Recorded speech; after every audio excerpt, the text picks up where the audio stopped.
Gyeonghae Watchay. Gyeonghae Watchay. Oo, bukod daw sa Gyeonghae Pachoy. Pachoy, iba-iba. Yan, oo, pero pareho yun Happy New Year. Oh, Happy New Year! Happy New Year! Ayan. So, balik tayo dito, Tony Pet.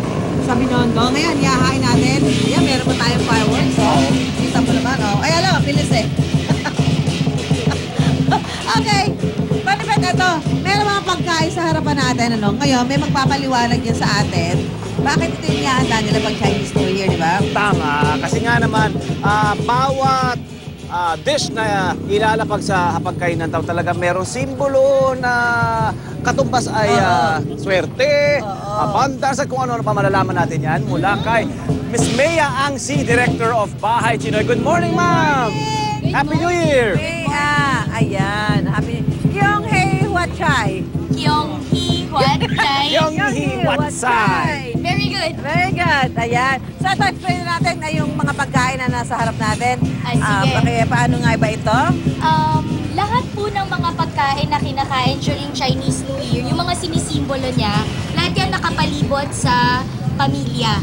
Family togetherness. Gaya nung tikoy. Okay. Matamis siya, madikit, malagkit. Sticky. Kasi yun yung gusto na wish na yung buong pamilya mo magkakadikit-dikit at saka hindi nag-aaway. Yun ang pinaka-importante. Dapat matamis yung pagsasama. Dapat yung tikoy na yan nangingbitin, Ate Su, nasa bahay ko, Ate Su. Kailangan. Importante sa amin ang tikoy sa bahay. Marami niya sa unang hirit. Kita mo naman, di ba? Okay. Sumunod dito yung isda. Ano Noodles. tawag? Noodles muna. Ay, yung isda. So, yung noodles, ang sinisimbolo naman niya is yung mahabang buhay. Long life. Long life. Kaya kailangan mahaba yung noodles mo, di ba? Ay, dapat hindi napuputol. Oo, yung ugali pa naman natin mga Pinoy, hinahati-hati natin, di ba? Huwag mong putulin. Tapos sasawagan pa lang kanin. Oo, May kanin pa. okay.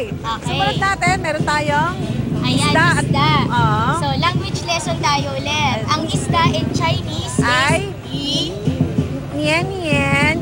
katunog niya ay abundance. Kasama siya sa isang kataga, nien, yo, yi. Taon-taon may sobra. Oh. So, kasi ang pangarap ng mga tao is taon-taon may sobra sa ani. Of course. Sino Diba? ba naman Kasi ang spring ayaw? ngayon, magtatanim na, spring, no? So, pag marami kang naani, meron kang kakainin sa taglamig. Sa winter. Kaya siya isda kasi nga raw, katunog Katunog. ng isda, ng word na isda in Chinese, yung Word for abundance. word for abundance. Okay, meron tayong Makakain fried nga chicken yan, ba yan? marami. Fried chicken? Akala ko Peking duck eh. Yung chicken kasi, chicken, rice, prutas, mga ganyan, ginagamit yan for ancestor veneration. No? At saka kung naniniwala sila sa mga folk gods or sa Buddhist, ganyan, minsan, ginagamit nila yan for veneration. Oo, kasama pati pae, no? Ay, ano ito isa? Parang pinaghalo ng mga gulay, oh. Ang gulay, karaniwan yan, ginagamit at kinakain pag may konting ani na. So mga bandang second month after the New Year, gulay is always celebration kasi ibig sabihin, uy, gumana yung tinanim ko. At may inani na ako. May kinakain na kaming fresh. Okay. Diba? Dim sum. Yung dumplings, Dumpling. kasi kahugis niya yung dating hugis ng ginto. Ganyan ba dati? Ginto, Yung hindi bar? yung ingots, yung parang Yes. parang Nuggets. medyo oval, parang nuggets. Nuggets, yeah. Yan. So kahugis niya yon, kaya naging simbolo na ng prosperity din yung dumpling. Ayun. ganun kaya po pala. ba? Kaya talagang no, yung mga inihanda ng mga pag-Chinese New Year is more on family togetherness, saka abundance. Abundance, di ba? Yung Kasi sagana. magtatanim ka eh. Oo. Napakasarap naman itong mga pagkain na to na Ng salido. Aha, okay.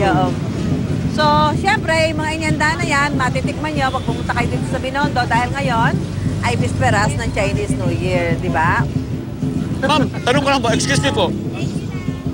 Kung, ito lang po, marami po nang mag-serve ng iba pang pagkain outside nung...